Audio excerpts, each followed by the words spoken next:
అమ్మగారికి, అయ్యగారికి వందనాలు. 2 నెలల క్రితం నాకు జ్వరం వచ్చింది.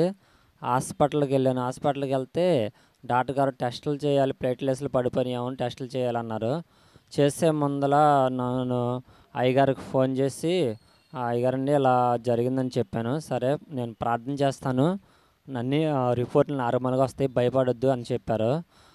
తర్వాత ఇక 2 రోజుల దాకా నేను పాస్టర్ గారికి చేయలేదు. ఆ రిపోర్ట్‌లు అయన్నీ వచ్చిన తర్వాత నేను మళ్ళీ పాస్టర్ గారికి ఫోన్ చేశాను. ఫోన్ చేస్తే ఏమైందయ్యా అంటే, అన్నీ మీరన్నట్టు నార్మల్‌గా వచ్చినాయండి. ఆరోగ్యం బాగుంది. Praise the lord. మరి బిడ్డకి మరణకరమైన బలహీనత రావటం జరిగింది.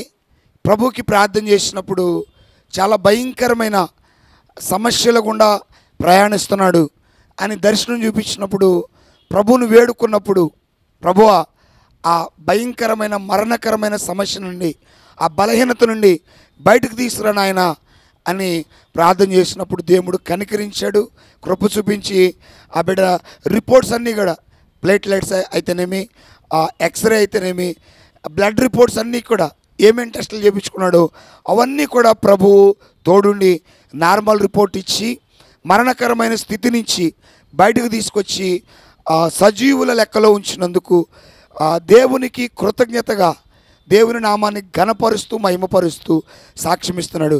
ఈ సాక్ష్యమును దేవుడు తన వెనుకడి ధర ఆశీర్వించి దీవించి ఆయన కృపచేత నింపి నడిపించునుగాక. Praise the lord.